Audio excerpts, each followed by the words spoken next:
Welcome to the Pro-2-Pro podcast, where we explore the stories and strategies of successful entrepreneurs. I'm your host, Keith Hanenian, and in each episode, I'll be sitting down with a different guest to learn about their journey, their challenges, and their insights into building a successful business. As a lawyer who works with industry leaders, I've seen firsthand the passion and drive that it takes to turn an idea into a thriving enterprise. And in this podcast, I want to share those stories with you, our viewers and listeners. Whether you're an inspiring entrepreneur, a seasoned business owner, or just someone who loves a good success story, you'll find something to inspire and inform you in each episode. So sit back, relax, and join us as we dive into the world of entrepreneurship and discover the insights that can help you succeed in your own business. Welcome, everyone, to another edition of Pro-2-Pro. I'm here with my new friend, Lamar Dula, who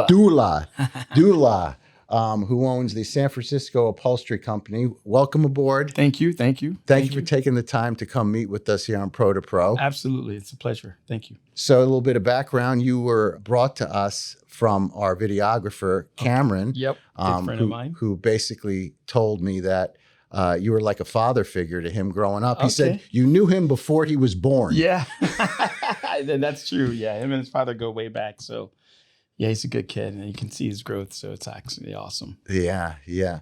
So we talked a little bit. I did a little recon on you, and you're obviously a successful individual entrepreneur. You fit the line completely in with regard to what we're trying to do here on Pro-2-Pro. Some of the things that I like to talk about with our guests relate to impact in growing up. In other words, like some of the things that you may have gone through growing up that kind of led you to the path of entrepreneurship, and you know, whether it be family, friends, people that may have influenced you along the way, made it difficult for you, made it easier for you. Can you talk a little bit about that? Yeah, so I can tell you, it's funny, probably now I can look up at everything, and I guess that comes with age, but I would have to answer that question is my failures.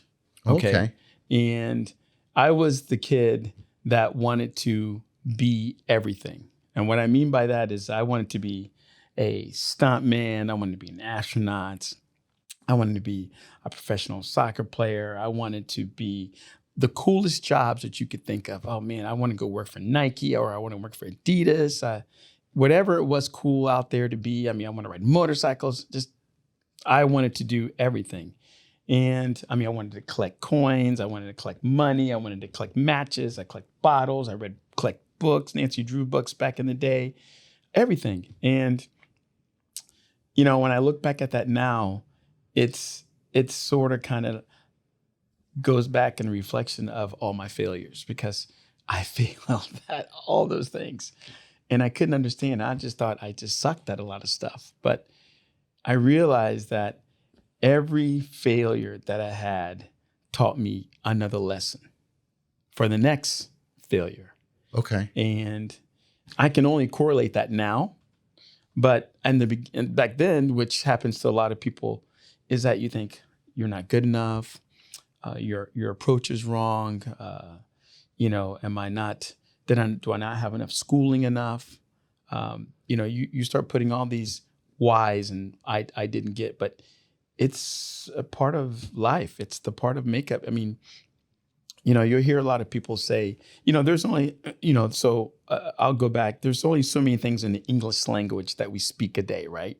So there might be 5,000 words, but we speak only 500 of those words, right? We talk about food. We want to go somewhere. We want to just the normal language. Well, you got to think about when it comes to all those failures, all those failures, you need to fail all those types of different failures to sort of kind of get you to where you need to get to. So I'll get a little bit more in depth. What I mean, for example, I lived in a part of the neighborhood that played soccer as a kid. Where were you raised? What area? So I was raised over in Carrollwood. Oh, okay. I don't know if you know where that is. Yeah, I know. I live there now. Okay. So right off of Lake Magdalene, there was a little neighborhood called Cherry Creek. Okay. And where I lived, my side of the neighborhood kids played soccer. Well, okay, so I'm going to do what they do. Well, everybody was better than me. So I wouldn't get picked on the team. I was the last guy to get picked. So I was like, okay. So when they would stop playing, I would go practice more so I could get picked a little higher. Okay. As I began to work on this, I got good, and got really good. And then it became a passion. And then all of a sudden I made sure that I was the first guy to be picked. And then I was doing the picking at one point. So, so it's so crazy that you look at these things and how they guide you to, where you're at today. And it has to go back to all these failures. And I mean, again, trying to be everything was probably a plus for me. It's hard to walk in every man's shoes, right? No one says you're going to be like Michael Jordan. No, you need to be like yourself. There's only one Michael Jordan. There's only one Keith. There's only one Lamar. We can share some experiences, but at the end of the day, you're going to write your own story, right? But I wrote my story. I was like, I know there's something that I have to be. Why do I continue these failures? I mean, and when I tell you, there was a company that I worked for called Physicians Healthcare. And I got it through a temp service. So I was the guy that worked in the stockroom. I just did the papers and I noticed the boss, president, had an open desk. You sat there, he wore shirts and tie. And I was there on the copy machine wearing jeans and stuff. So this is funny, Keith. I looked at how this guy was dressed. I started dressing like him. Wow. Okay. He's the president. Okay. Yeah. So I started. How old were you? I was in my 20s. Okay. Okay. So I started dressing like him. So then I got somebody to find out what his shirt size was. And I went, had the company's monogrammed on these shirts with his initials on, and had one made for me. I gifted to him, and he was like, "Oh my gosh, I'm like, you don't have company shirts?" No, I didn't. So he started to wear my shirt. Wow. I wore my shirt. With my company logo and my monogram. Well, when cuts came, I didn't get cut. Yeah. Okay. Yeah. And why? Because he liked me. Mm-hmm. It was all these little tiny neat little things that I was like, okay, how can I be different from everybody in this room? Do you think, I don't mean to interrupt, but Sure. do you think part of your, like, I know for me, sports was a big part of my life. Yes. And interacting with the neighborhood kids. I had the kiss of death. I grew quickly at a younger age, and then I stopped growing, which I don't know what's worse, right? I would have rather progressed to a certain point, but when you're bigger than most of the kids, and then all of a sudden you're done, and they keep growing, and they keep catching up. It's harder. But and we lived in Brooklyn and then moved to New Jersey before I moved down to Florida. But I was challenged, and sports was the entry for me to hopefully be accepted in life. And I wasn't good at everything either. But I kind of did what you did with regard to learning. Like, we used to play roller hockey in the streets in New York and growing up. And when I moved to New Jersey, they didn't do roller hockey. They did ice pond hockey. And I didn't know how to ice skate. Yeah. But I had to learn how to ice skate. And just like you with regard to the soccer, I had to, on my own, kind of learn how to, and I couldn't use figure skates that I don't know if anybody knows out there, our listeners or our viewers. Figure skates have a flatter surface. Hockey skates are a little more thin so that they can move around quicker. And I had to learn how to skate to get picked, because initially it was difficult for me. But the reason I bring all that up is because you build your resilience and then your acceptance through sports to get to a point. Right. And in a way, subconsciously, you're wanting to be accepted, right? Somehow you're not consciously saying, "I'm doing this because you're a kid. You're doing this to be part." But then you fast forward to this position you're in. Oh yeah. And then you did it to essentially be accepted. Yes. Now, do you think you intentionally did that, or do you did you have the wherewithal back then? Did you say, you know what, I'm going to get this guy to like me, or were you just going off your instinct? So, I would be lying if I said I went off my instinct. Okay. Okay. But so I had to learn that, and I had to learn how to read people, and I had to learn to figure out what would make me stand out from the next person. I was always that guy that would be like, okay, so everybody's going to wear white, I'm going to wear yellow, to be different. and then let the conversation be around me. So I made a point to always want to stand out and figure out a way how I could be noticed, because again, like you say, going back to sports, I played soccer my whole life after, learning how to play. And I was always the guy that not got picked. Well, once I became the guy that was doing the picking, I remember going to Chamberlain High School, and my coach, I was pretty fast back then. My coach is like, hey, listen, Lamar, when you go to goal, you need to go with authority. I was like, okay, because you're always running to anticipate the foul. Like when a guy's catching up, man, I'm waiting for that kick on the back of the heel. I'm getting ready to go down. He's going to foul me, and boom. Yeah, he did. Okay, foul, move on. He says, no, Lamar, when you get that ball, you go like no tomorrow. I was like, okay. And that changed my whole aspect on how I played the game, how I looked at my life, how I did any and everything I did. I was like, okay, there's only two ways to walk into a room, right? You walk into a room like you don't give a shit, or you walk into a room like you own it. There's only two ways.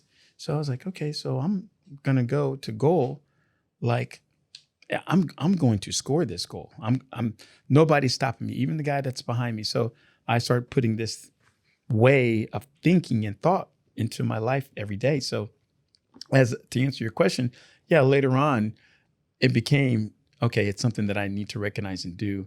And then now it's instinctively, it's what I do now. So that's really interesting. So we could fast forward then. You obviously use that. I read a little bit about, they did an article on you back in 2011, 2012, on how you got your start with the first McDonald's regarding upholstery. Yeah. And that story. Let's talk a little bit about that story. So my first marriage, we went out to San Francisco, and I don't know if you've ever been to San Francisco, yes, I have. But it's amazing. Yeah. And I don't know about now, but it was when I used to go. Yeah, I mean, you're talking Robin Williams, Sean Connery, Danny Glover. I mean, everybody lived out in San Francisco. So when we went out there, it was amazing. Well, when I came back, I was already working for an upholstery company. And I was like, okay, I'm going to start my own. I just worked for a company called K-Force, where I learned my recruiting skills. So I went back, I recruited some of the other guys to work for me after the work that they did. So here, I got to interrupt you, because yes. I want our listeners, our viewers, talk a little bit about the skill sets you would need to be a recruiter. Like you said, what skills are you referencing? So the skills that I'm referencing are being a recruiter. So there was a company I worked for. I don't know, am I allowed to say the company name? Sure. So I worked for a company called K-Force. Okay. And let me tell you, I wish everybody on this planet could go and work for a company like K-Force or recruiting. Why I say that? Because what they taught me, the ability to source inside of a company. So I worked in IT. So they would have me call, for example, Price Waterhouse, Fisher Price Waterhouse. And I would call in and call the secretary, and she would say, hi, my name is Susan. Can I help you? And I'd like, yes, can I get security? And she'd go, okay, let me transfer you. Like, I'd hang up. I'd pick up the phone, call back into, Susan, can I speak to somebody in security? Most of the time back then, and maybe still today, when people answer the phone, they usually reference their name. Hi, this is Dave on the phone. Can I help you? So I would start to build these little names. So Susan was the reception. Dave was the security guy. So then I would call back in. I would say, Susan, can you put me to security to Dave? Yes. Dave, can I help you? Hey, Dave, I'm sorry, in the wrong department. Susan, front desk, I need to go into the marketing department. Oh, listen, now remember, security's got a list of everybody's name. Can you tell me who's in the security department? Oh, yeah, you probably the supervisor. You want to speak to Martha? Yeah, that's who I want to speak to. I'll transfer you. I'd hang back up, call Susan again, front desk. Susan, can you get me to Martha's desk? Yes. Martha's desk would come on. There would be a recording of some sort, or she wouldn't be at her desk because most bosses are in the meetings or doing things. But I would write. So now you got to remember, I've got Susan, the receptionist. I've got Dave, the security guy. I've got Martha, the supervisor in the Ingenious. department. Okay. So by the time the entire day, I've got everybody's position in that department. So then after probably about maybe an hour or so, I could call Susan back, get to one of Martha's colleagues. Let's say it was Tony, and finally get Tony in the phone and go, hey, Tony, how you doing? Introduce myself, not from where company I'm. Hey, Tony, my name's Lamar Dula. Hey, listen, I got a business opportunity. If you're interested, potential of making more money than where you're at. Well, when you say that to anybody on the phone, they're going to want to listen. I got to tell you what, one of your colleagues told me that you might be interested in looking for another job. Who isn't looking for another job if you're working for somebody, correct? Sure. So he would be like, hey, who told me? Listen, I would love to tell you, but if the shoe was on their foot, I would keep it in confidence, not to reveal that person's name. I tell you what, you give me a call. Here's my number directly between your lunch hour, between 12 and 1 o'clock, and we'll talk. They'd call me back. And they had me to draw this little box. And you put this guy, David, or in the box, and you talk to him about like his things. Would you be willing to relocate? No. Okay, wouldn't be relocate. Are you looking for more money? Yes, more money. What's your position now? And you write this guy in this box, and I wish I could remember, but the whole thing is having this person in this box. That skill set would teach you how to get that person around that box into excited about what you had to offer. And so when I go back to recruiting, back to San Francisco, I recruited the guys in the back to do my work. And I say, hey, listen, I can't afford to pay you, right now, but, I can pay you after you do the job. I can't pay you up front. And you don't have to quit here because I can't bring you in. No problem, Lamar, we'll take care of you. So I went to the 24-hour McDonald's on Fowler. I found out who the director of facility was. His name was David Foster. I go to right over here. There are actually offices right over here, actually. So I get there and I meet David Foster. He says, how you doing? So he takes my car. So you're from San Francisco? I said, yes, I am from San Francisco.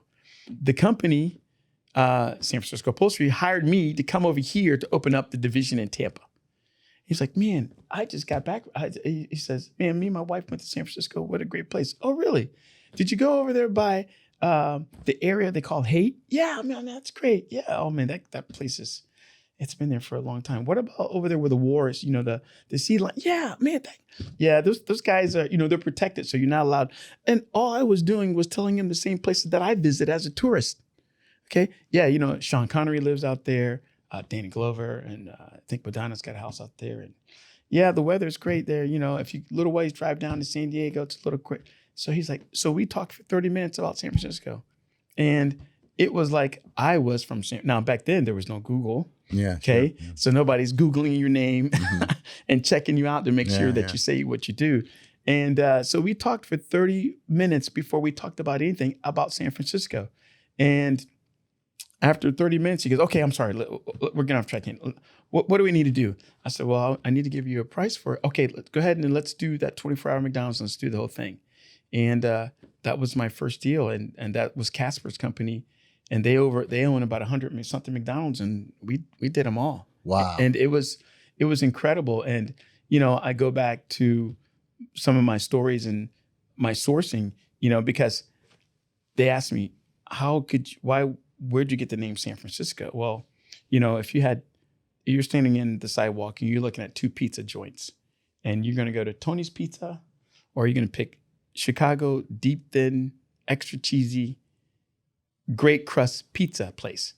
I'm going to Chicago deep thin, extra. I'm Tease not going it up already. Yeah. So I had to be the San Francisco Upholstery Group because it had to be couldn't be Lamar's Upholstery. Sure. So I had to be something bigger than I was.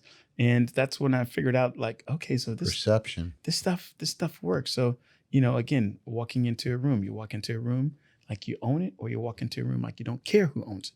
So the perception was bigger. Yeah, I'm going to open up the division here, and we've got a couple of different trucks and stuff that we're going to be doing. We're going to be, we're expanding, and business is great. So they wanted to be a part of that.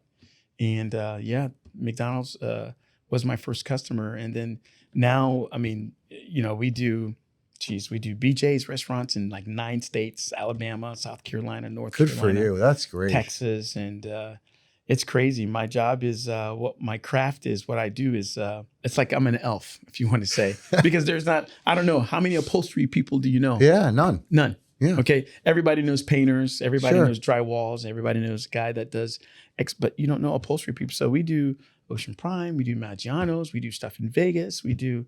Man, I'm so blessed. We're just everywhere. So I gotta back you up because what an incredible story. But again, it transcends to some of the things that you learned, like you said, failures and things you talked about, but what you learned with that job. Because I don't want to say profiling people, but I will say that people obviously don't like to be cold called, right? So you learned that right away, and they kind of trained you to kind of peel the onion, get in deep with regard to how am I going to infiltrate essentially to get a potential candidate to fill a position. Yeah. But you develop a kind of bedside manner, and I always feel like when I'm on the phone, whether I'm working and the secretary, the office manager, whoever you're dealing with, you need to be pleasant. You should always be respectful. It doesn't matter what role they're in, right? Because they may be having a bad day. You don't know what they're dealing with. You don't know. And you get more bees with honey than you do with vinegar, right? Absolutely. And I'll never understand why some people just think it's beneath them or they treat somebody a certain way. I learned that my dad owned chains of dry cleaning stores. I used to sweat in New York. I used to go in the summertime and watch my father. And my father, the customer's always right. And he would always be pleasant no matter what was going on. And he used to tell me, because you don't know what's going on with their day. They just want their clothes to be clean, Keith. You just need to. So I learned a little bit about that. And then dealing with people across the board. But it gets you in there, obviously, to do what you need to do. But what it also does is it teaches you how to socialize, right? Yes. It teaches you how to be intuitive to a conversation with someone. Right. And I think that's really important in sales, right? Yeah, absolutely. It's 100%. So if I had to tell somebody what is one of the most important things in sales is that regardless of whatever product you are selling, whether it's erasers, pencils, snow, shoes, you name it, any product, the first product you are selling is yourself. You are the best product. If you ever get that vibe where you meet somebody and just that second you meet them, shake their hand or say something, you're like, absolutely. I get that. I don't care for that. There's something rubbed me wrong about that guy. Or damn, that girl, I'm not sure. She seems a little, well, it's the aura that you project out. You ever notice sometimes when you're walking the mall and you might make eye contact with somebody, you guys notice that you might smile at each other? Yes. Or the grocery store, or you come in contact, you get close to somebody and you don't even know the person. Hi, boom, keep going. It's because the aura that you project, that's out. It's you, okay? So again, it goes back to what I said. You are the best product. When I went to go see David Foster, I had to get him to like me first. My product was secondary. That's why we spoke 30 minutes about San Francisco. And if anybody can figure that out right away, sooner than later, that, when you get in, I mean, let me tell you, and it's a crazy little trick. And you said about people being beneath you or not beneath you and understanding that everybody has a place on this earth, that we all need each other as humans, right? Go try this trick, okay? Go to a fast food place and or McDonald's, okay, and pay for a large Coke or pay for a small Coke, okay? When you notice the person's name, Tracy, Bob. Hey, Bob, how's your day going? Oh, it's going okay. Hey, Tracy, how's your day going? Good, okay. I'll pay for a small Coke. Good. Yeah, blah, blah, blah. Okay, start this track and it's, a little chit chat here and there. Get the Coke, let them go away, close the register. As they're about to bring you food, say, hey, you know what? I really wanted a large Coke. Now, the right thing to do is call the manager. She's got to charge you for the difference of that Coke. But if you develop that small little rapport and they like you, you know what they'll do? Here, take it. Yep. Give me that little Coke. Yeah. And you can tell. And sometimes I've done it with my girls. I was like, watch. Or you're in the, and it's not something trying to get something free. It's just about you, about what you give out, the type of, neutrons and electrons tract, right? It's about the aura you give out. So you walk into a sales call, you walk into a job, you walk in to meet somebody. Again, you don't know what they're going through, but you better believe that I'm sure they've either had maybe possible death in the family. Somebody might have some kind of cancer. They might have a daughter or son they may have lost, or themselves may not be doing well, or just, so that's why we have got to treat each other like humans first, and, get that quick report, because the business and everything else, I mean, at the end of the day, none of this matters. I mean, you got people like Steve Jobs, laying on their deathbed and regretting one or two things that they wish you did, because all the money in the world ain't gonna, you can't, my father said, you can't take it with you. You can't take it with you. Can't take it with you. And, and these types of accolades that I get through my life and my journey, they are goals. And when I hit that goal, I'm on to the next goal. I'm on to the next goal. And for example, I brought myself a 992. Okay, just brought it 2 weeks ago, fresh. Sits in my driveway. Don't drive it. People are like, why are you not driving that car? I mean, I'd be right. I go, it's the goal. I got it. I need to be stimulated to the next one. I go, you don't understand. It's the fight to get through that, to get to that. That's what I enjoy. What I had to do to get to that, man, you don't understand. I mean, I would ask you this, Keith. Let me ask you this question. If there was $1 million in the next room and all you had to do is get up and go through that door and get it, or you can go through that door and get it. But through that door, there's a 12-foot python. Behind him, there's a Kung Fu master. Okay. And behind him, there's a UCF guy, champion. Okay. Now, I'm going to ask you, Keith, which way are you going to go? There is no wrong answer here. But I'm going to ask you, which way are you going to go? I'm a lover, not a fighter. I'm going straight line through that. Going straight line. Okay. Again, there's no wrong answer. Yeah. You ask me, I'm going through the guy. Yeah. Why? Because do you understand the skill set that I will learn if I can get through a python, beat a Kung Fu master, and figure out how to dodge all the kicks and hits from the UCF champion and go get that bag? And I got it. Man. Yeah. Okay? Yeah. You're in a boat. You got two sailors to pick.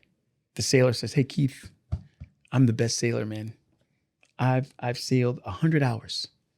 Everything that I've done has been perfectly smooth. The other sailor says, hey, I've done 100 hours too. Man, I've been through some tough crap. I've gone through a couple of hurricanes that were out there, and I went through a couple of tornadoes and water spouts, but I brought everybody home alive and everything was good. Which one are you going to pick? I'm picking the guy that the guy that went through life, man, the hard way. Yeah. The guy is you're going to sink. Yeah. When that guy sees a water spout come at you, he's going to be like, what? He's going to say, a hurricane? Passengers, we're done. Call your family, call your friends. That's it. So, again, there's just no really wrong answer. All it does is just tell you the type of person and people who we are and what our journey is going to look for, because that doesn't make you less of a person because you opened the door and went and grabbed the bag. Shoot, that's smart. The rebuttal for that is why you want to get your ass kicked. And you might beat the snake, you might beat the Kung Fu master, and you might get lucky. And when you do, when you fail after the snake, or you beat the snake and lose on the Kung Fu master, got to go back out, go through again. It's such an interesting point. When I put together the podcast, people were saying to me, what are you doing? Why are you doing this podcast? A lot of the people in the industry be like, in my industry, law and all, but like, how do you have the time, or how do you make the time? Well, I make the time. How do I make the time for the gym? I make the time, right? But one of the reasons I wanted to do it is because I wanted to challenge myself. And I think that what happens as you get older in life, and not necessarily complacent in with regard to what you're doing. I mean, you obviously developed experiences, strength through everything, going through your failures, getting to a point you're doing well, things are good. That's great. But how do we even grow more, right? We've got to continue to challenge ourselves in different ways. Correct. So for me, this podcast was, an opportunity to go into a space that I knew nothing about and to challenge myself from just a completely different perspective. I'm not in front of a judge. I'm not in front of a jury. I'm not arguing a case with, against another lawyer. This is kind of this ubiquitous world that I know nothing about. And in the beginning, it was difficult. One of the things that forced me to do it myself was the fear. I wanted to lean into the fear of it. And I don't know if you've ever seen any of those, social media, these Instagram people or some of these mentors, they talk about leaning into the fear, leaning into your inadequacies, leaning into the things that scare you in order to dilute them, in order to not allow them to take power over you. And that kind of goes back to what you were saying about that you'll go through that difficult door because you want to get through that. That's innate in you that by going through that, you're going to grow.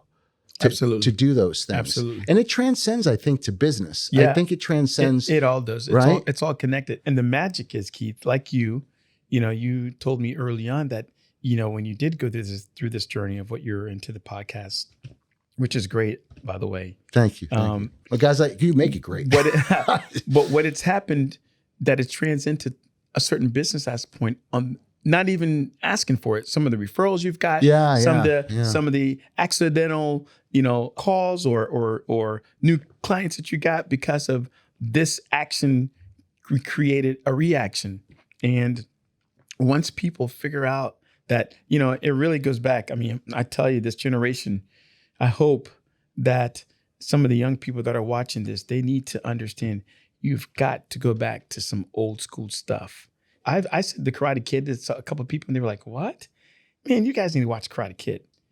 That wax on stuff is classic because the guy couldn't understand why he was doing this waxing in the car. They're raised in an instant gratification Google world. Yes. We grew up, we had to look something up. It took time. Remember the Encyclopedia Britannicas or whatever it was, right? Yeah, if you had one of those, it was like, oh my God. Yeah, you had this book. Your family brought you this book. Yeah, I got this book. It's alphabetical. I can look things up and learn about it. It's crazy. And stuff. Then when I went off to college and school, for college in law school in particular, there was a huge library with all these books and you had to go from, one case to the other. And then once you found a case that may have been on point, then you had to go to another book to make sure that book was that case was the right case. The references. And references and all that stuff. Today, these kids go, boom, boom, boom, boom, boom, boom. Oh, this is how you put it together. I'm done. Next.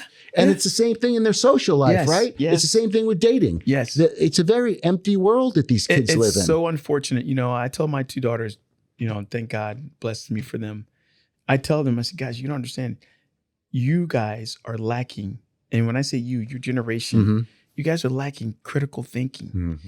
Because we didn't have Google to figure out. I mean, listen, you can go to Google, YouTube, and you can build and figure out anything on this planet. I mean, there's some guy or some girl that's out there, man, how do I fix my knee without going to the doctor? Google it or YouTube it. And there's a guy out there stretching, doing these crazy, unorthodox stretches.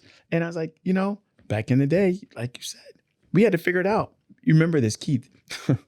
When we used to go to the mall to meet our friends, we would say, okay, 2:00, meet me in front of the pizza place. We were always late. So when 2:15 came, I left to go call the guy. He shows up at 2:15 and we spend an hour circling around the mall looking for each other because he's not there. I didn't think he's come there. Then I finally get his mom that dropped him off back at home. She answers the phone. Hey, where's Keith at? I dropped him off at the mall. Oh, yeah, we were running a little late. Okay, so he's here. So then we would just spend all day trying to fight each other. Now, hey, where's your location? Ping, ping. I'm here. I'm there. It's like, man, you guys are losing social skills. You guys are not talking to each other. I mean, there'd be my daughters and I sometimes have full conversations on text. I'm like, you guys better stop that because you're not going to know how to go to a job interview. You're not going to know how to talk to people. You're not going to know how to learn how to rebuttal.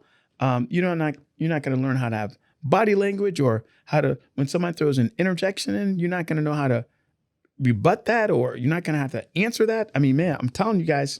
Yeah, devoid of social skills, devoid of so many things, unfortunately. Yeah. It's such a challenge. I mean, I think about it as to where they're developing in life, and it's sad because I think it's not only the ability with these social platforms and things that they can do. I think that what's occurred as well is that they're devoid in a historical perspective of life. In other words, I don't know how your family was raised. We'll talk a little bit about that more, but I came from a second generation family. On my mom's side, they were Italian. On my father's side, they were Armenian. And we were very close growing up in the New Jersey area. And we would spend weekends, we'd either go to my cousin's house, and the grandparents would always be there. Right. And we would have, especially holidays. And then after dinner, there would always be the conversations that would take place on the table. And I would hear the stories. I would hear the stories from my grandfather. My grandfather was born in Alexandria, Egypt. My grandmother was born in Istanbul, Turkey. On my mother's side, my great-grandparents came over from Sicily.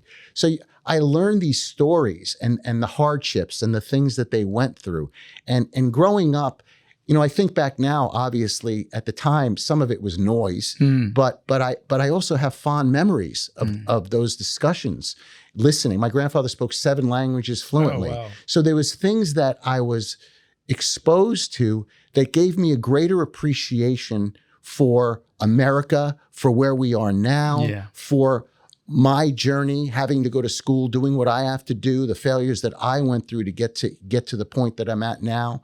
And I'm very appreciative of where I am. Correct. I have conversations with people our age, and they talk about this issue with the younger generation. And in part, I think they're devoid of the historical perspective. They didn't get, femininity, as far as, the women, what they had to do, minorities, what people had to do to get to this point. Correct.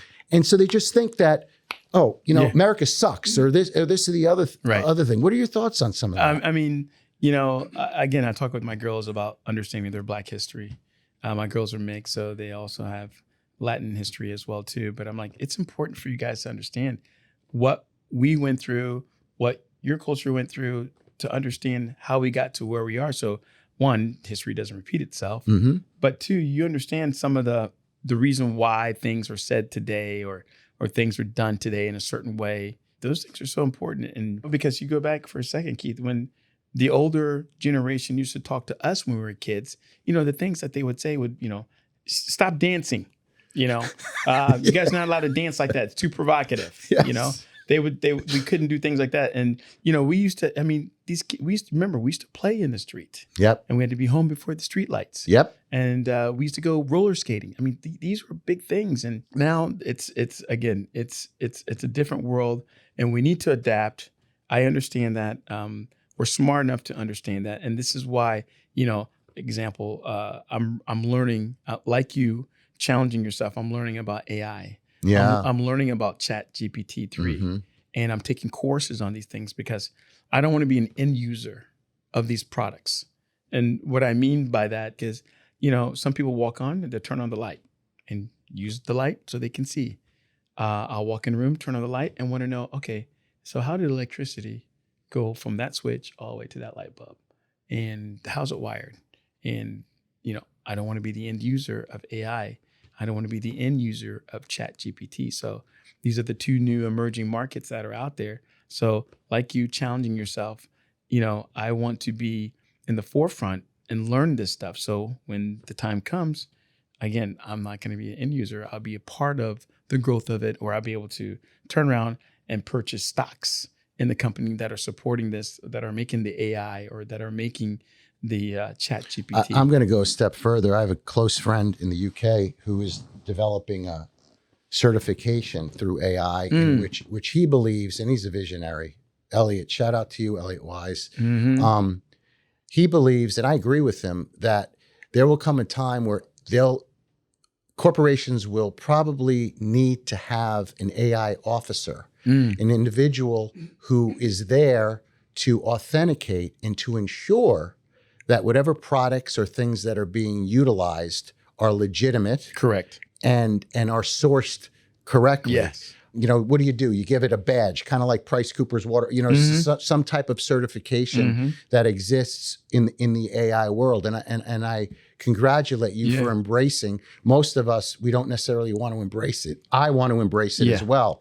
I saw something where on one of these podcasts that an individual said, well, I asked AI a legal question and they gave me the answer. I called up my lawyer and asked him the question. He gave me the same answer. So I fired my lawyer. That's a little bit extreme. That's silly, yeah. But I think you do need to consider the impact of it. And you're right.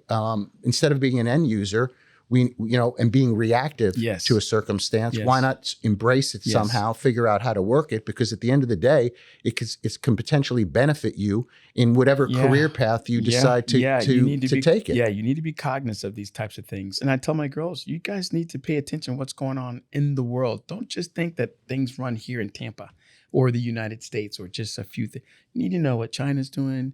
You need to know what Brazil's doing. You need to know what India doing, Russia. You don't need to know everything, but you need to understand that How do you do that? How do you do it with the kids? Like, how do you keep them captivated? Well, I tell them, some of it, I try to put the fear in them, right? I said, hey, BRIC? What's BRIC? What do you mean BRIC? Like Brazil, India, Russia, and China are coming together, and they're trying to push our currency out, okay? And let me tell you what's been happening.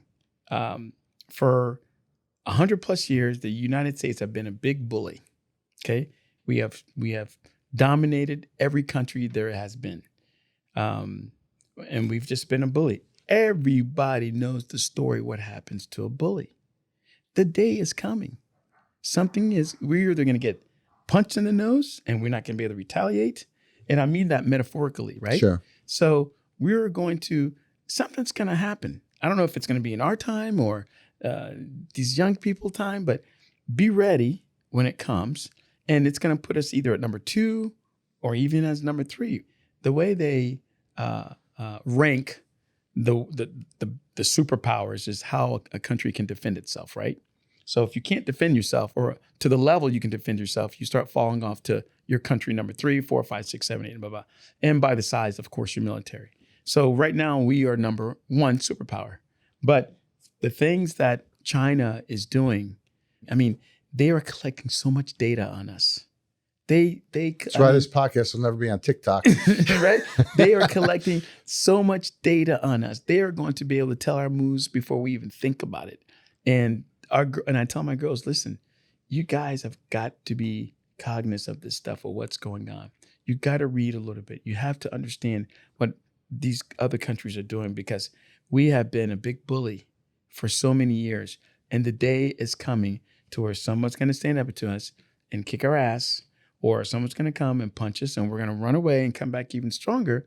But you guys need to be ready. You have our allies. Saudi Arabia is acting up with us now, I think, and doing things.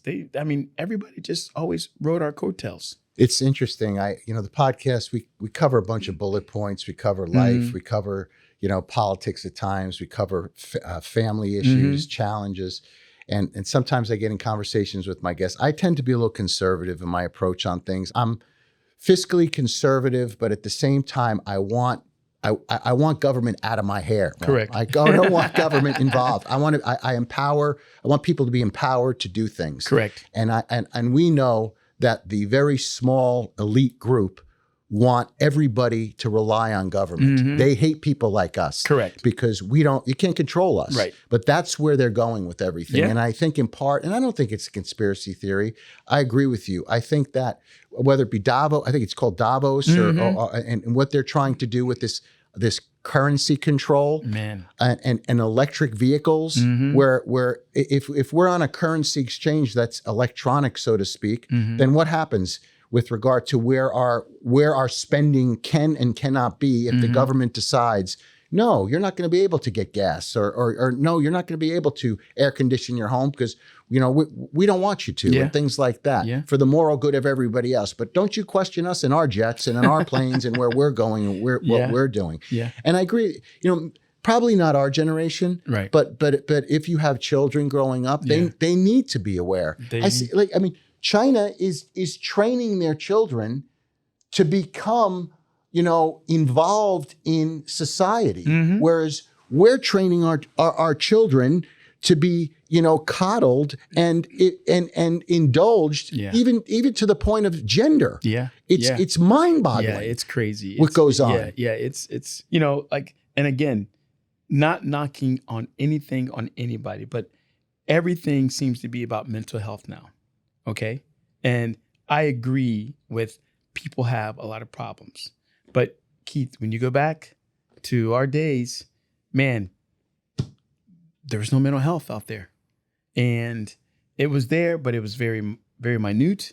And you couldn't say that, oh, this kid's crazy. Well, it's mental health, and it's like we look for things, or, there was, or transgender or other. Listen, I'm okay with whatever you want to do. Okay. As long as you're good to me, you show respect to me, I respect you to whatever you want to do. I love people. I'll help anybody, regardless of race, color, or whatever, because we need each other. Okay. We need that. Being a soccer player, you play with all different types of races because that's why it's the biggest sport in the world.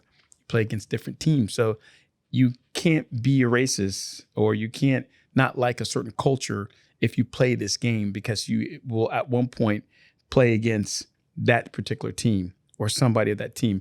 I play over at Cinco Soccer, 5-a-side, and it's funny though. The Mexicans have a team, the Haitians have a team, everybody has their own little team.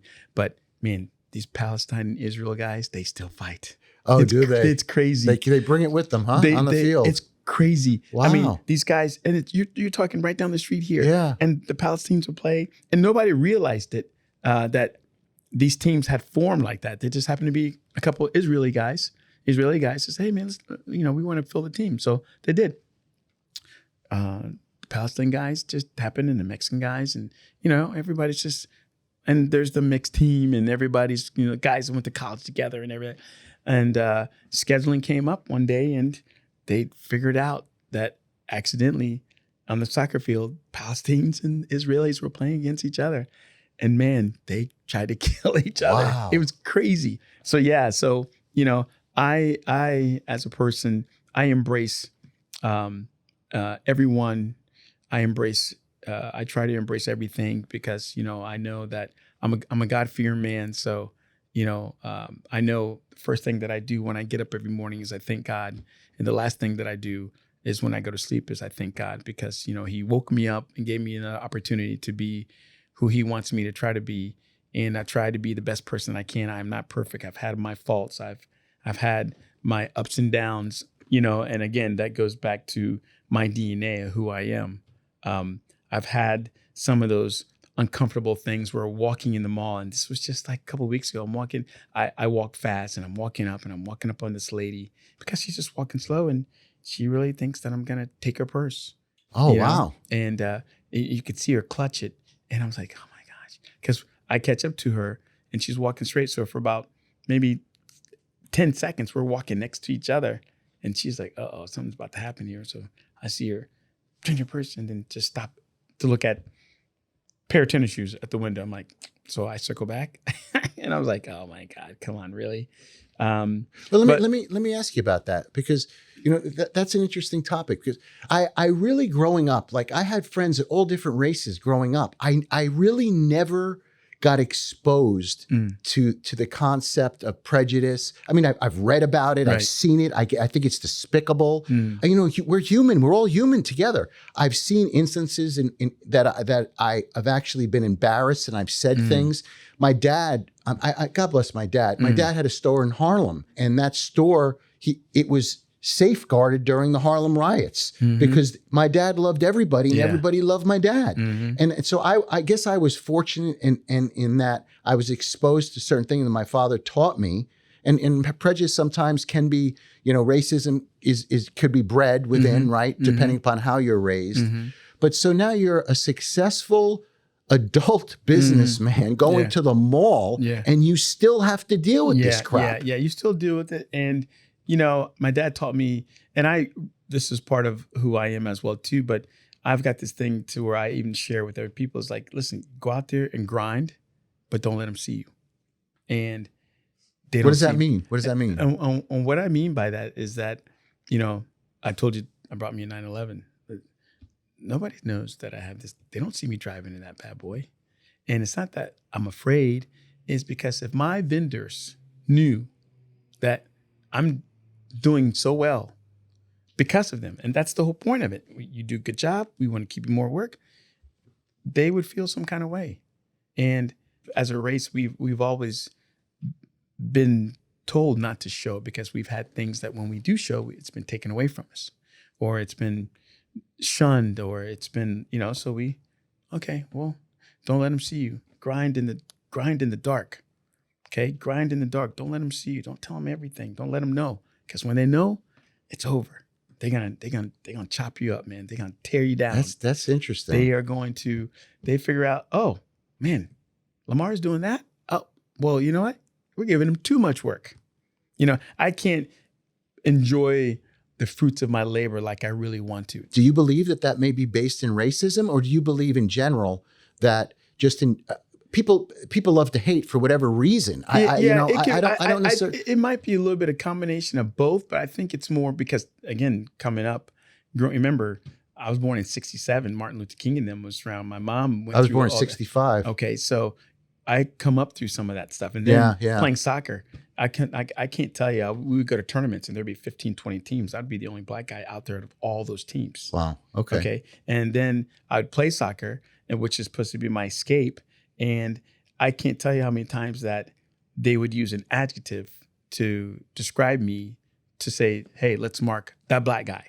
Or let's mark, instead of saying, hey, let's mark number 11. Let's use, and I wasn't that guy to be that angry black man that, because remember, I understood the game. Okay. And I tell my girls, when you go through that door, it is a game. You either get played or you are a player. Okay. And you cannot go out there. And I used to use another analogy. If you remember, and even now, if you watch you put a piece of bread on the floor outside somewhere and go away and come back in 20 minutes, you might see a trail of ants. Okay.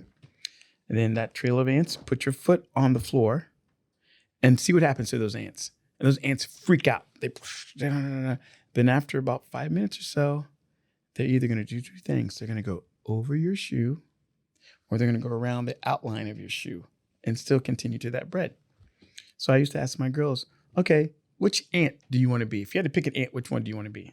What do you mean, which ant do I want to be? I go, well, there's two answers to this. The answer is, if you're going to be an ant, you want to be the first ant. Okay? Why? You're first to the spoils, first to the fruits and labors. Or you're going to be the last ant. Because when that person brings out that bug spray and they never go to the back of the line to start spraying. You spray right in the middle of the line, then you go left, right. That last ant should be able to say, OMG, someone's going to kill us. I'm going to break right, or it looks like everybody's just following each other and falling over the cliff. So we're just going to keep going, but the last ant can say, man, why do I see everybody falling off the cliff? I'm the last ant. Maybe I shouldn't, because the first guy died. So keep your eyes open. Keep your eyes open. Pay attention. And again, like I said, I don't go out and try to be and portray this angry black man, because now through this generation, there's a lot of mixed going on. There's more acceptance. There's, you have transgender, you have binary, they're calling themselves. I can't keep track. They're changing themselves to pronouns now. So the world is different. So there's not so much of that racism that it was probably back in our time a little bit. And you're only talking 30 or 40 years. Yeah. So the younger generation is pretty preview about they get along with everybody. What I've seen, my girls have all kinds of different friends. I interact with a lot of them as well, different people, different walks of life. So it's just more of our older generation that I deal with sometimes. But again, my experience in some of those things, some of them were pretty blatant and some of them were, but all they did was just make me realize that at the end of the day, the only person that's responsible for what I do is myself, right?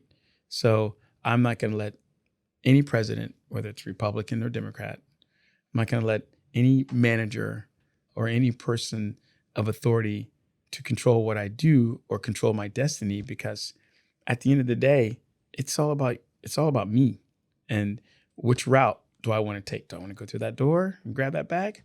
Or do I want to learn the skill set and being able to fight this way and learn and use those to my advantage? And that's why when you understand and look at my life, how I've been, because again, it's all about those failures. It's all about, being up against a wall, being the only one, on a soccer field and being targeted. And, are you going to let that bother you? Are you going to let that anger you? Are you going to let that defy you? Is it going to let that change you? No, just do what you know how to do.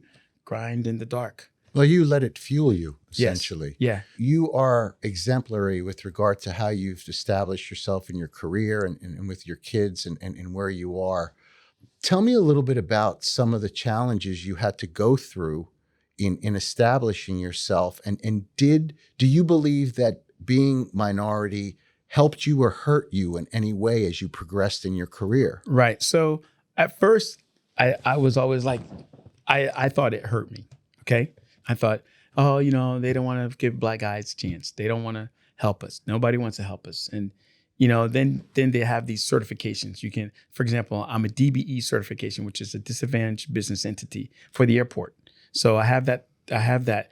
I can work in any airport across the country in the United States. And in order to do that, you had to fill out a document. You have to fill all these documents. You have to prove this, prove that, prove that. And it's not about just proving that you're a minority. It's about your business. You're established ownership, and you got to produce this, and you got to produce this reference. So the certifications are not easy to get, and I've got probably like 6 or 7 of them, and not one of them have ever helped me get a job.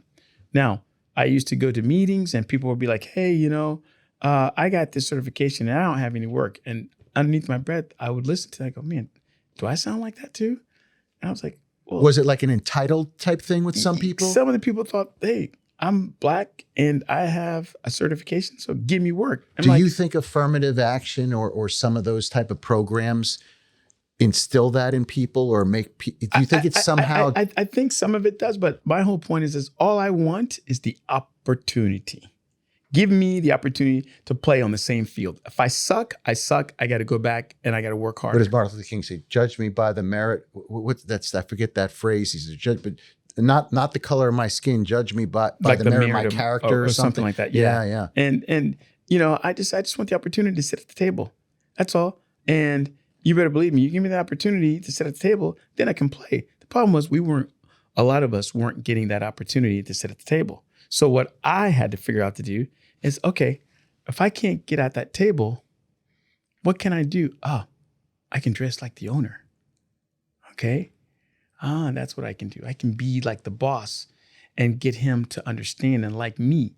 Because if he doesn't want me at the table as a regular person because he doesn't know me, I got to get him to understand, because remember, I'm the product. Okay. So he's got to get to know me. So once he got to know me, I was at the table. So I was like, oh, so this is how this works. You can't sit there and try to say, oh, I have a door that's because the color of my skin is not, and it's not fair, but then get your ass up, man, and go get it. There's no excuse. Okay. There's no excuse. You don't have any excuse. I don't care what color you are. Just get up and go do it, man. When someone says no, okay, you either go through the wall, you go over the wall, or you go under the wall. At the end of the day, you keep grinding. You got period. You got to. And that's what I'm saying. And when you grind, don't let them see you. Mm-hmm. Okay? Because when they figure out you're grinding, they might say, oh, okay, let me slow this guy's down because he's doing too much. I don't know if it's a race thing. I think that happens in general with a lot of people. I've noticed in interactions with people, I like to keep things quiet as well for whatever reason. People who I think are truly your friends or truly operating at your frequency. And I want to talk. I want to talk a little bit about this idea of frequency. I'll get to it, but I think they're truly complimentary and are happy for you and engage and want you to succeed. Yes. And if like you shared with me this idea with the car, I'm a car geek too. I'm stoked. I'm like, wow, congratulations. Yeah. And you deserve it. I kind of wrestle a little bit with that issue as well, but I kind of take a different approach because some people feel the same way you feel as far as success with an individual. For example, I had a friend who didn't like the fact that their accountant had a very expensive vehicle. They felt that wasn't right for whatever reason. I don't subscribe to that philosophy. If somebody is, our age, whatever, a certain age, and established in their career and they're able to get that accolade, whatever it may be, I don't view it along the lines of they're taking advantage of me personally. Correct. I view it that they're successful in what they do, and maybe I want to be a part. They're doing something right, and they could help me in that regard. It may be different from an industry perspective as well, because I wrestled with this in my career as a lawyer. I've always liked cars. I've always been a car geek, and I was always afraid that if my clients saw my vehicle or there was an issue when I was younger, that would be a challenge for me. As I've gotten older, it doesn't bother me as much. I went through the same issue with regard to exercise. It's the oddest phenomena. I used to be afraid to let people know that I worked out and exercised and trained the way I trained. Right. And it was basically, I was programmed from my father, because when I was in college and law school, I used to work out. I used to compete in bodybuilding. And one day my father looked at me and goes, "Look at you. You can't even get a suit. You're not even dressed. Who?" And then he said, "Who's going to hire you when you're more focused on your physique than you are on their case?" And that and he was old school. But that resounded to me. It was like, he's right. Maybe, I don't want them to think that I'm in the gym pumping or doing this. I should be focused on. So there was a period of time where I completely didn't exercise at all. Wow. Which was the worst thing I could have ever done. Absolutely. Because I couldn't fill the cup back up.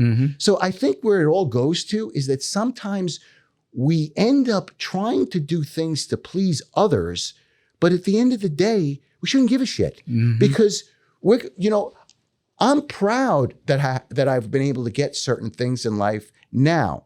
Now, I worked into this feeling. I wish, like they say, youth is wasted on the young, right? I wish I had this sense of peace when I was younger. Maybe I'd have more hair, right? Same thing with you, right? Maybe you'd have more if you became a little bit more comfortable in your own skin. It happens to us as we get a little older. I recently fired a client. It's unheard of in my industry to basically say no. Not all money is good money. And that's kind of how I view it. But it took me years to get to that point, to have that moxie and be able to do that. But as I've gotten older in life and that runway shortens, I've become more inclined to listen to myself and do what's right to myself, rather than try to placate someone else. And I think that the challenge that in some of the things that you've talked about, and I respectfully disagree in some respects, but again, I don't stand in your shoes about this grinding behind the scenes. I am so happy that you're killing it, or you're doing what you're doing. I would think that somebody like, I have friends that own chains of restaurants. I would introduce you to this individual. They're going to come to know Lamar before they know the restaurant. I mean, you're gonna, just like you had that connection. And the fact that you're successful means he knows what the hell he's doing. And I want to be part of it.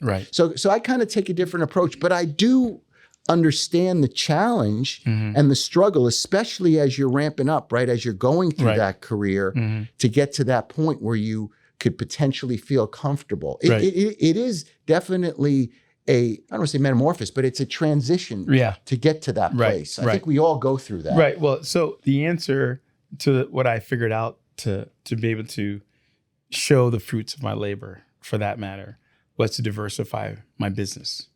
Okay. So, you take it as a pie and you chop it up into 12 pieces. And then if somebody comes and takes part of your pie away, you just sort of kind of shrink it up a little bit, but I still have a pie.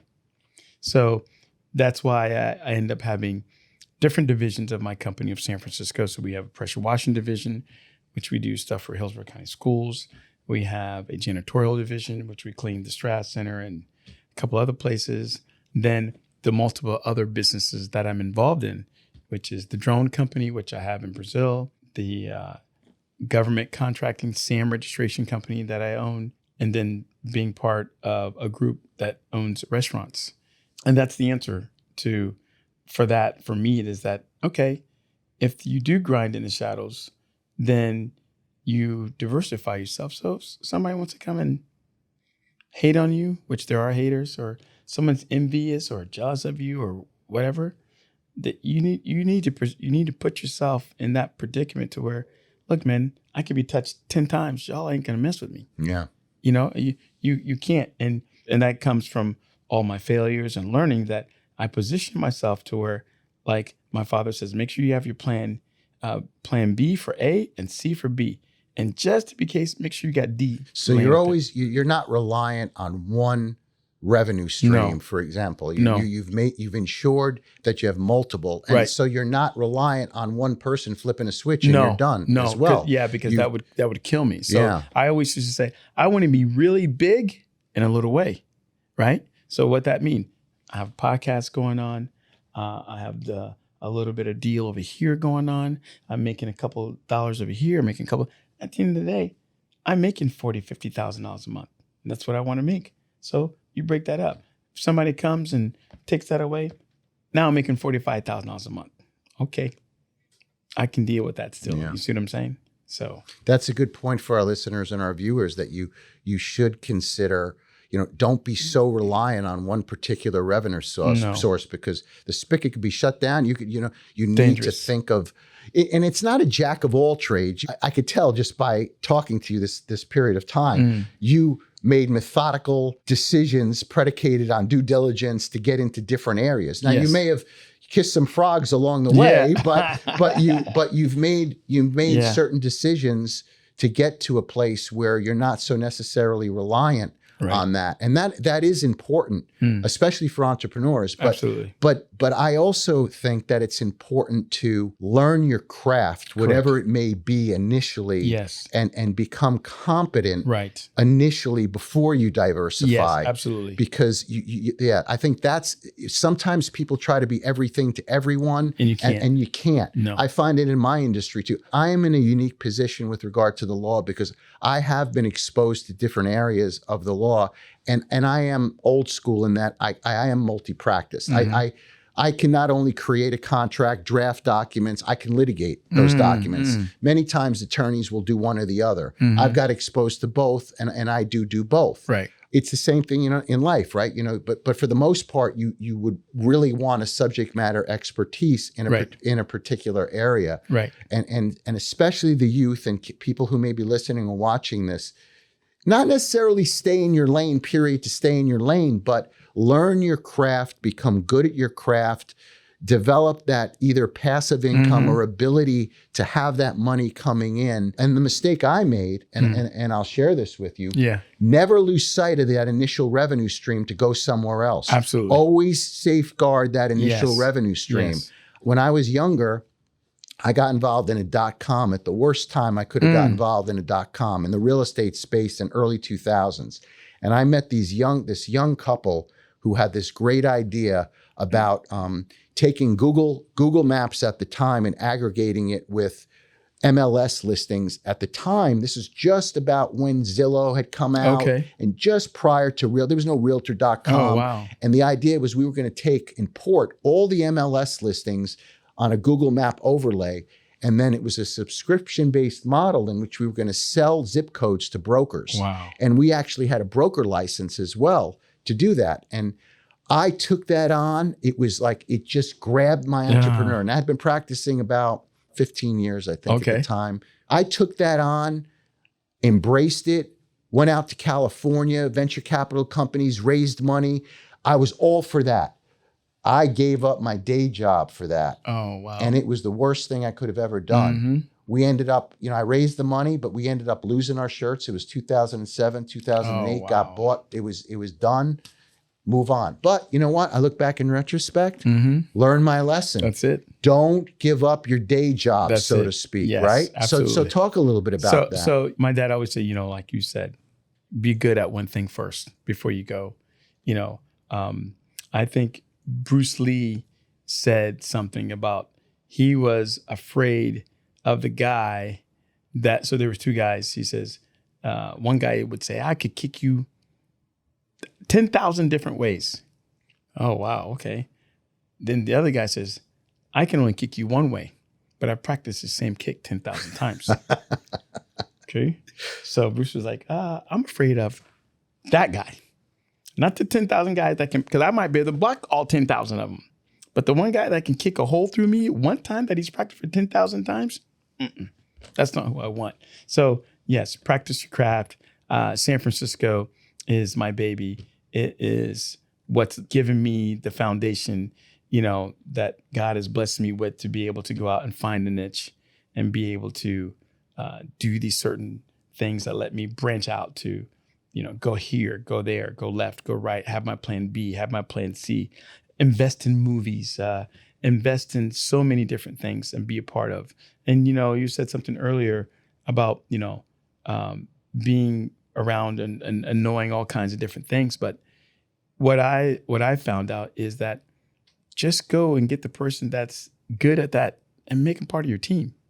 If I want to get into podcasts, okay, I'm going to come get you and say, how do we grow this? I've got the background. I've got the money. I've got the finance. You've got the expertise now. Let's grow this together. That's what I'm going to do. I'm not going to go and I'm going to go through the grinds and groans and pains of getting a podcast. I mean, what kind of camera is this? What kind of studio do I need? What kind of microphones do I need? No, you're the guy. I'm going to team up with you. I'm going to get you to like me. I'm going to get to know you. Hopefully I like you. We like each other. Then we can talk about what we want to try to do and grow. And I use that same plan. When I go and look at a new deal, or I go and look at a quote for something, somebody calls me in, first thing, like, hey, how you doing? Nice to meet you. Where are you from? I talk about the person first, because you never know what's going on in somebody's life. So again, all this stuff is irrelevant because we could be gone tomorrow. Okay, bye. I'll be back tomorrow and see you. Yep. Yeah, right. If you can say that if you want to, you'll be lucky if you be back tomorrow. And every day is a blessing. So, You hit on a theme that seems to be prevalent in most of my guests. Always surround yourself with smarter people in a room and get those people to work with you, for you, whatever it is. When I started the podcast, I knew nothing, zero. I reached out to Jeremiah, who's running behind us here. Right. Cameron, of course. I have Brie, who helps me as well. And together, and I defer in many respects to a lot of the things because they're teaching me, right? Yes. And I'm growing from it and learning from it. Where it goes, who knows? But we're having a blast as we go through the journey. And that's another thing in life that I think is important, especially as we get older. Enjoy the damn journey. Oh, man. Right? People are so focused on the end, but like you got the car, it's there now. Okay, now you're on to something else. Yeah. It doesn't mean that you don't care about the car, but you want to move on to something else. It's the same thing. I am truly enjoying the journey. Yeah. And I'm going to enjoy the failures. I look back at some of the videos I've done on these podcasts. I'm like, what the hell? Who's that guy's looking at a camera like this? I mean, it's like, you said what? You flummoxed yourself. I mean, those type of things. But I am really embracing and enjoying the journey. But what you talked about, my wife surrounded herself with like individuals, smarter individuals in the medical aesthetic field because she wanted to learn. She's continuing to learn in that particular field. If you're going to go into a particular field, you want to have somebody who's got that expertise. Yes. You may have the financial wherewithal to do something, but hey, let's go to somebody who's gone through it and dealt with it at that particular level. I go to Cameron. Cameron helps me with regard to the videographer. I don't know. He's the person there. He's the guy. And isn't it arrogant for you to think, right? People to think that just because they may be in a particular role, whatever it may be, or successful in a particular area, makes them the expert in everything. Like, are you kidding me? I see it all the time. I'm like, and that's the good thing about this young generation is that, one thing that they do that I like is that they're always talking with each other. They're sharing information. They're doing things. And even though it might be on a social media type or whatever, but they're connecting, they're sharing. If one of these guys figure out, if one of them takes a step back and say, wow, I got 5 of my friends that are sharing all this information. One's a programmer, one's this, one this. I got a mini company right in front of me. And we're all pretty good friends. And man, somebody has the wherewithal to form these guys together and come up with a new software or come up with a new logistic way to do certain things. It's in front of them. Find a need and fill it, right? It's in front of them. Yeah. So I just want to touch, but I have had you on a long time, and thank you. You talked about your dad a couple of times. Yes.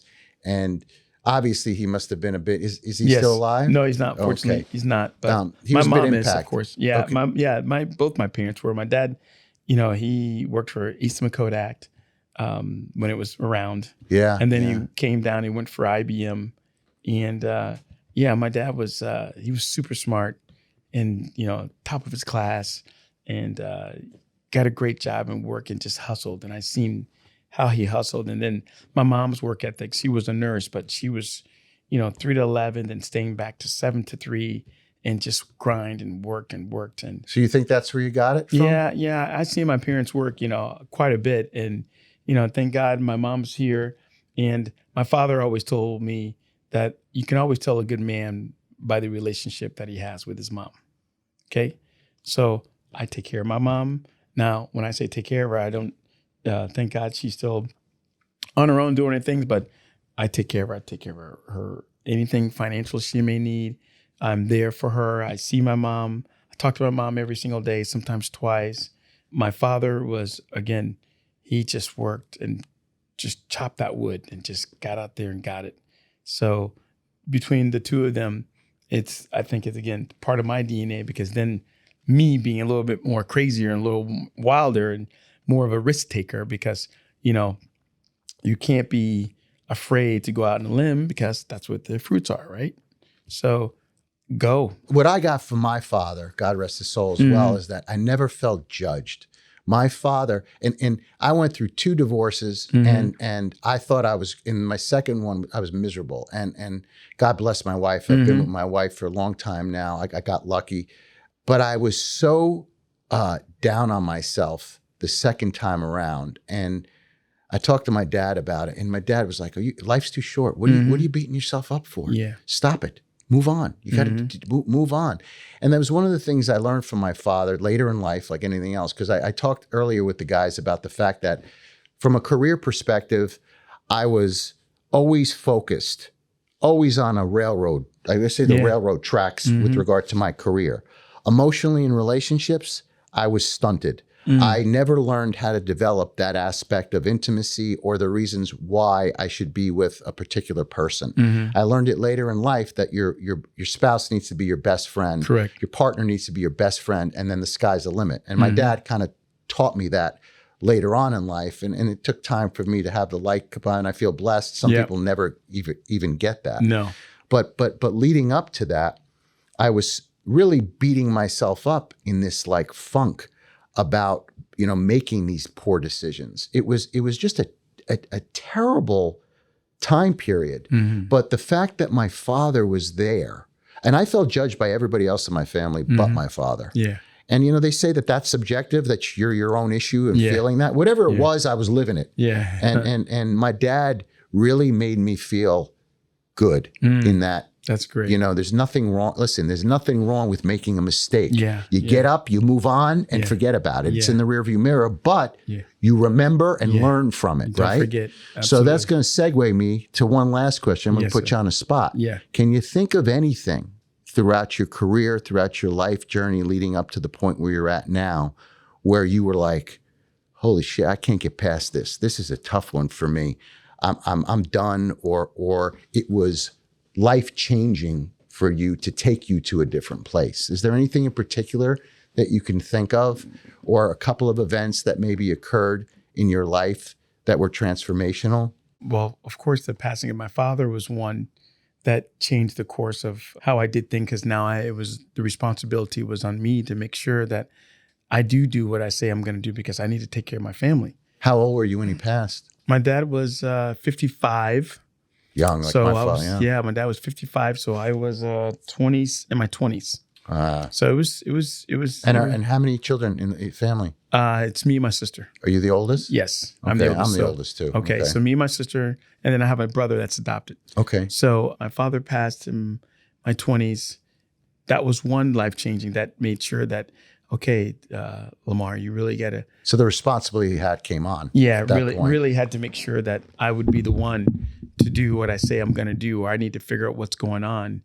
And, again, a lot of these failures that I would run into, they just help shape that. I just thought that, man, is it really that bad? I mean, am I really not, do I need to go back to school? I mean, man, I just kept getting all these doors closed on me. And I mean, and some of them were silly jobs. I mean, I tried to go apply to work in a shoe store, didn't get the job. And Okay, I tried to go work at stock for somewhere, didn't get the job. Then, there's parts of town in Tampa where there's a bunch of warehouses. They got to be hiring over there.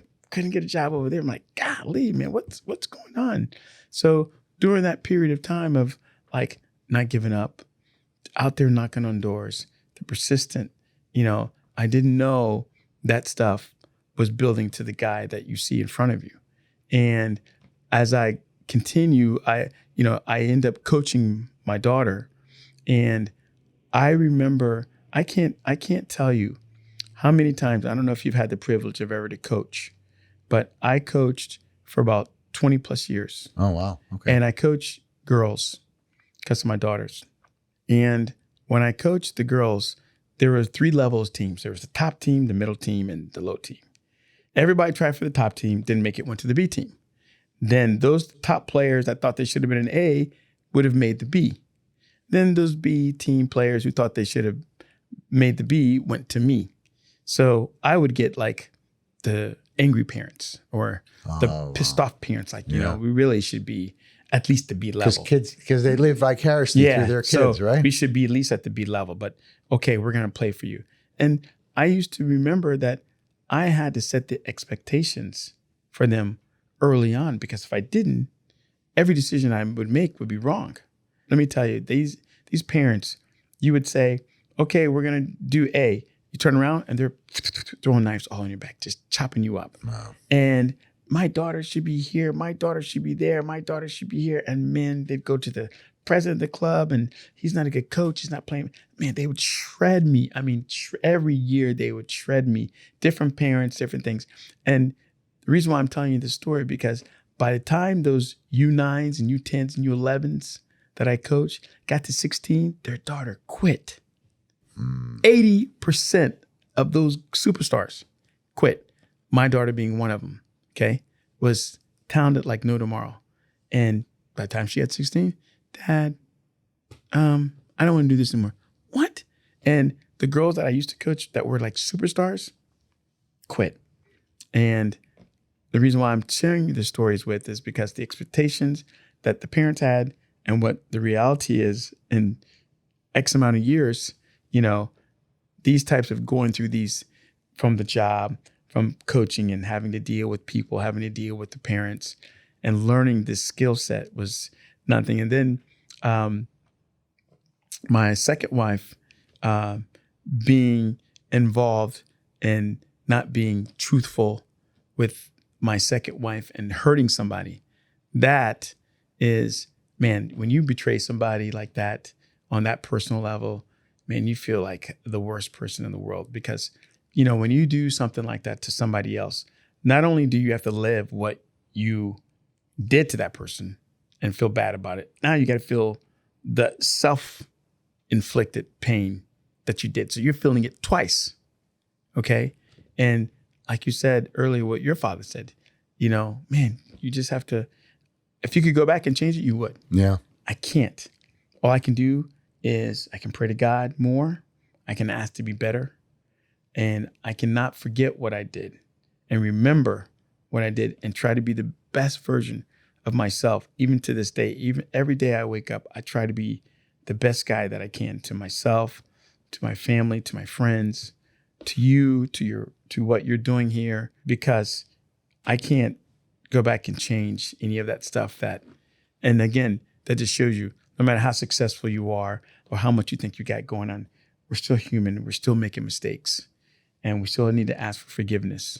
And that's kind of the third thing that made the transition of the difficulty situations of my life. But man, let me tell you, Keith, I take my vitamins. I still play soccer. You're in great shape. I still think I'm the best on the field, okay? I still talk a lot of shit to these kids. They come like, man, listen, I'll make you quit. You don't want me to. And I don't tie my shoes. And they're like, your shoes untied. I'm like, you don't want me to tie my shoes. I'm telling you. I tie my shoes. It's over. Oh, yeah, okay. I'm like, I'm telling you, man, if I tie my shoes, y'all going to quit. You ain't going to want to come back. So, but I still have a good time. I still try to enjoy my life, remembering, not forgetting some of the pain that I caused and some of the failures that I had. And I try to share these things with other people and I just chopping wood, man. Yeah, continue to chop wood. That's our journey, right? That's it. Just don't stop, and just just try to be the best version of yourself. Thank you. Well, it was a pleasure. It's fun, man. I kept you a long time. I can go on and on for hours with you. We had a good time. Yeah, it's good stuff, man. You just gotta, I love what you're doing. I love that you are actually trying to get in a new realm, like I am with the AI and the chat GPT stuff. This is good stuff. And, if we're not challenging ourselves and we are the regular ants that are just going to stay in line, you can't complain about what you get. That's for sure. What your outcome is. I don't like to, well, dude. Change it. You're going to be the ant that's going to stay in the line, or you're going to mix it up. My friend, and I'll let you go quick. My friend Elliot was talking to me. We were talking about what he uses as the term frequency. Yeah. And what he means by frequency, and I agree with it. Guys like you, me, we operate at a different frequency. We're at a different level. And what I mean by that is not that we're viewing people below us, is that we're up here with regard to the decisions we're making, the business deals, the interactions of people, the things that we want to do. We're focused on our journey, doing the right thing, positive things, moving forward, want to surround ourselves with people that like-minded individuals, people that are smarter than us, doing what we have to do. So we're at this frequency level. And if people are trying to drain us that are not at our frequency level, we have to learn how to minimize that noise. Absolutely. Because we need to stay at a certain frequency level. Yeah. And we actually protect that frequency level to maintain that certain level. And I find that so long as you maintain that frequency level, whatever it may be, you will continue to find success and grow as a person. And whether you use the term frequency, how your approach, whatever you want to use to term it, I do believe in that. And I believe that good things can come because you are thinking good things and you're using, whether it be a challenge or some type of barrier, you use it, you pivot with it, and you go somewhere else with it because you're not going to allow your frequency to be diluted. You're going to keep going forward. And that's basically what you're doing with regard to your life and the decisions. But we never forget, right? We're the sum of everything that of our experiences. Correct. And while, I wish I could change some things in certain respects, really, I am now where I'm at because of those decisions. I can't really, are there some things I wish I didn't do? Sure. Yeah. But would that have made me who I am now? I don't necessarily know.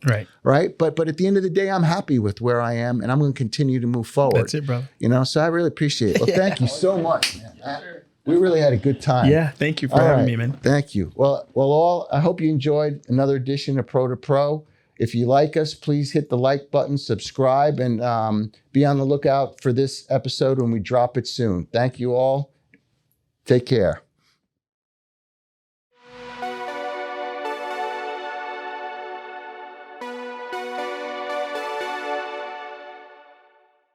That's all for today's episode of Pro-2-Pro. I hope you enjoyed hearing from our guests and gained some valuable insights into the world of entrepreneurship. Like and subscribe to stay up to date with the latest episodes, and don't forget to follow us on social media. Thanks for watching and listening, and remember to keep it Pro-2-Pro.